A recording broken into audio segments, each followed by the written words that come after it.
what was the Mr. Peepers? Mr. Peepers, yeah. Eddie Uh, Griffin. Eddie Griffith. That's the guy that's in the Undercover Brother. oh yeah, yeah, Eddie yeah. Griffith.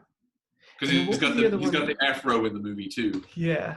What was the one other Mr. No, what was the ambiguously Gay duo.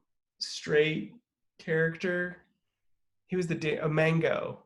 Mango, yes. Yes, So yes, yes, he yes. had a lot of signature characters, but Yeah, he just didn't. It just didn't translate to the film or anything. So yeah. His characters were always a bit ridiculous though, yeah, but and they that's were a bit always odd and weird. hard. They were like you kind of out there, kind of out there. He would have been a good like second man, like Yeah, if he could, but I think he tried to star in things, and you just can't star with those kind of characters. You got to have straight men. and I think he rubbed some people the wrong way too, because he claimed in his book, which I haven't read, but I've read this insert, that he had hurt his spine on SNL. And Lauren told him, don't tell anyone about this or anything like that. And he claims that it happened, whether it Oh, did or wow. not. I don't know. I mean, I haven't read the whole book, but so I think and Lauren has some pull because Yeah, you think he didn't Lauren did he create Saturday Night Live? yeah. He's the founder of Saturday Night Live, and he owns I forget the production company, but most of these breakout stars of SNL in film Right. are on his they started with his production company. And I think he does a lot of TV stuff too because with like if you think Jimmy Fallon, he got the Tonight Show. Seth Meyers, he got a show. He was the producer for the one of my favorite sketch comedy show, Kids in the Hall. Kids in the He Hall. he produced that up in Canada, which they're doing a reboot this year. We need to have a reboot episode. Okay, we I was do. thinking that'd be a great thing to have a sketch comedy episode and a reboot episode. That would be good. Um, anyway, we're getting close on our time, so I want to. All right, we'll just do it. We'll My just make this the SNL special. Yeah. I put funniest, not Okay. funniest, but I put funny.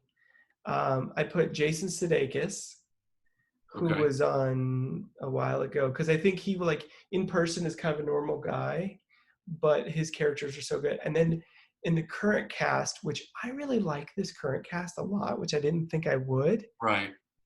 Mikey Day. Mikey Day. I don't know him right off. He's very he plays the straight guy really, really, really well. Okay. And he's one of those that takes a very serious approach to every character, which just I think pushes everything to like the next level. Yeah. And he's a great writer too. He wrote when Maya Rudolph and Martin Short they did a couple variety shows, Yeah, I and saw a couple of he those. he wrote them all, and that's kind of how he got onto SNL, was writing for them. He's very, very, very clever. But I really you mentioned Martin Short on a side note. I know Martin Short's been around for a long time, but he's never been as big as I thought that he might have been. yeah, You know, and he he I've always had a soft spot in my heart for Martin Short. Like he was always those remember, secondary characters. yeah, yeah. In his movies where he was like the main, like he's never been like he was in a movie where he plays a little boy called Clifford. Clifford. Have you watched that? Yeah, I like that movie. It's so It's so dumb, but I like it it. is it's so dumb, but it's just so fun. But it's on purpose. Like it's calculated dumb. Yeah, yeah. He talks about that in his book. Martin Short has a pretty good. I read a lot of these people's books. Oh, That's you got about to the give only me a time I read. recommendation list. Yeah, I would do David Spade. Billy Crystal has a good one. Martin Short. Um, Chris Elliott, which I think he was a cast Oh member, yeah, he had a and his good little daughter. run. His daughter was a cast member as well. Yep, And I think that's Abby. been the only father-daughter combo, I think, from the research. I might be wrong, but I think. But yeah, there's a lot of good, a lot of Yeah. good books like that out there. And I will say this though, Hmm. I did get Norm Macdonald's book,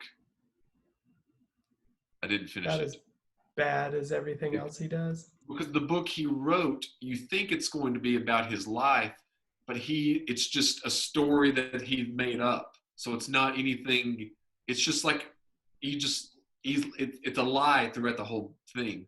When in reality, I wanted to know your struggles, how you got writing for Roseanne, how you got into doing stand up. Like I'm intrigued about these kind of things. So Yeah. I didn't finish it.